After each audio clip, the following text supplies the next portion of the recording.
ஒரு காலகட்டத்தில் டிவியில் ஊழியம் பண்ணாத ஊழியக்காரரே கிடையாது, டிவியில் பிரசங்கம் பண்ணாதவங்களே கிடையாது. எல்லாரும் டிவியில் காலையிலையும் சாயங்காலம் பேசுவாங்க, பேசாத ஊழியக்காரங்களே கிடையாது. ஒரு காலகட்டம் பிறகு கம்ப்யூட்டர் வந்துச்சு. கம்ப்யூட்டர் முதல்ல வந்தவுடனே இது பிசாசு, இதை யூஸ் பண்ணக்கூடாது, 666 எல்லாம் உண்மைதான். ஆனால் இன்னைக்கு கம்ப்யூட்டர் யூஸ் பண்ணாத ஊழியக்காரர் யார்? இன்னைக்கு ஸ்மார்ட் ஃபோன் யூஸ் பண்ணாதவங்க யார்? ஸ்மார்ட் ஃபோன் வந்து ஒரு மினி கம்ப்யூட்டர் மாதிரி உங்களுக்கு, அது யூஸ் பண்ணாத ஆள் யார்? ஒரு பீரியடில் எல்லாத்தையும் தப்பு பண்ணக்கூடாதுன்னு ஒதுக்கி வச்சுருவாங்க. ஆனால் அதை பிசாசு நல்லா எடுத்துப்பான், கோலியாத்து கையில் அந்த பட்டயத்தை எடுத்துப்பான். ஒரு காலகட்டத்துக்கு பிறகு தான் நமக்கு ஒரு அறிவு வரும், எந்த ஒரு பொருளையும் சரியாய் பயன்படுத்தினால் தவறே கிடையாது. கோலியாத்தின் பட்டயத்தை எடுத்து கோலியாத்தை வெட்டினால் தப்பு கிடையாது. தாவீது வந்து ஐயோ அது பெலிஸ்தியர் பட்டயம், அதை நான் தொடமாட்டேன், நான் இஸ்ரவேலன் சொல்லவே கிடையாது. தாவீது ஓடி போய் அவன் பட்டயத்தை எடுத்து, இன்னைக்கு நிறைய கோலியாத்தின் பட்டயம் இருக்கு, மீடியா இருக்கு, டிவி இருக்கு, இன்னைக்கு எத்தனையோ காரியங்கள் இருக்கு உலகத்தில். நாம் என்ன சொல்கிறோம்? அது பாவம், அது கிட்ட போகாத, அதை செய்யாத, அதை தொடாத, அதை பார்க்காத. நான் சொல்கிறேன், எதை எப்படி ஹேண்டில் பண்ணணும்னு உனக்கு தெரியணும், அவ்வளோதான். எதை எப்படி ஹேண்டில் பண்ணணும்னு உனக்கு தெரியணும். கத்தி என்பது ஆயுதம், அதை காய்கறி வெட்டுக்கிற வரைக்கும் கரெக்ட், கழுத்தை வெட்டினா தான் தப்பு. நீ என்ன காய்கறி வெட்டிட்டு போ, எவ்வளோ காய் வெட்டுமோ அவ்வளோ காய் வெட்டு, ஒரு தப்பும் கிடையாது. ஏன் கழுத்தை வெட்டும் போது அது பாவமாக மாறுது? இன்டர்நெட் இருக்குது, நீங்கள் யூஸ் பண்ணுங்கள், எதுக்கு யூஸ் பண்ணணுமோ அதுக்கு யூஸ் பண்ணுங்கள். முடித்த உடனே வெளியே வந்துருங்க, நெட்டை விட்டு வெளியே வந்துருங்க. இன்டர்நெட்டை யூஸ் பண்ணாதீங்கன்றதான் தப்பு. பண்ணணும், அதை எப்படி பண்ண? இப்போ பாருங்கள், அந்த பட்டயத்தை எடுத்து அவன் யூஸ் பண்ணான் தாவீது, ஆனால் பட்டயத்தோடைய அவன் சுத்தலை. வசனம் பின்னாடி என்ன சொல்லுது பாருங்கள், 54. தாவீது பெலிஸ்தியனுடைய தலையை எடுத்து அதை எருசலேமுக்கு கொண்டு வந்தான், அவன் ஆயுதங்களையோ தன் கூடாரத்தில் வைத்தான். தூக்கிட்டு அலையில, அதை கொண்டு போய் ஒரு செட் அசைட் ஓரமாக வச்சுட்டான். யூஸ் பண்ணுற வரைக்கும் யூஸ் பண்ணணும், யூஸ் பண்ணி முடித்த பிறகு தூக்கி கொண்டு போய் ஓரமாக வச்சு, அப்படி ஓரமாக அது இருக்கட்டும், இனி எனக்கு இப்போ தேவைப்படாது, பின்னாடி எப்பயாவது தேவைப்படும். இன்னொரு யுத்தம் வந்துச்சு, தாவீது போய் ஆசாரியன்ட்ட கேட்குறான், ஏதாவது பட்டயம் இருக்குதா? அப்போ அவன் சொல்கிறான், நீ வந்து கோலியாத்துக்கிட்ட ஜெயிச்சி அந்த பட்டயம் இருக்கு. அதுக்கு தாவீது சொல்கிற வார்த்தை என்ன தெரியுமா?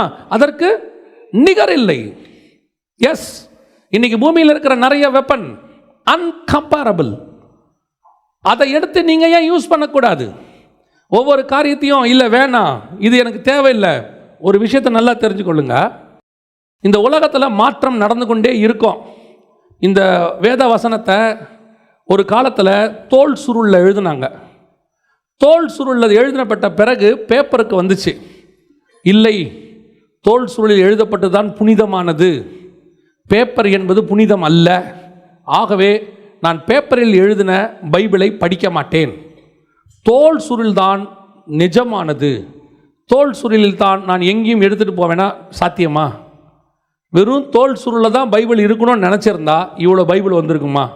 ஆனால் பிரிண்டிங்கில் பிசாசு எவ்வளோ புக்கை கொண்டு வந்தானோ அதை விட நிறையா பிரிண்டிங்கில் ஆண்டவர் அவருடைய பைபிளை கொண்டாந்துட்டார்.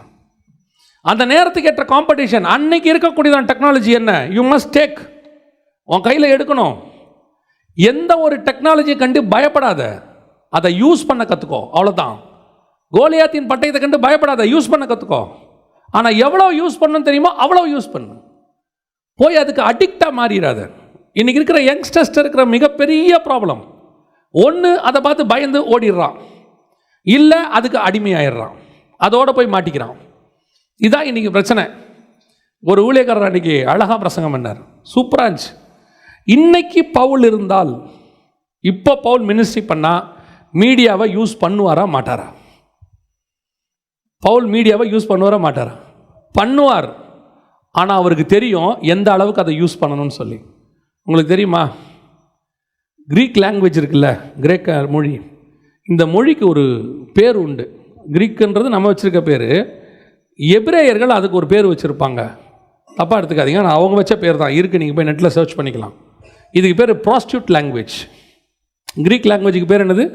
Prostitute language. ஏன்னு கேட்டிங்கன்னா, கிரேக்க வழிபாடுகள் வந்து அருவருப்பானவைகள், ரொம்ப விக்கிரகம் எல்லாம் இருக்குது.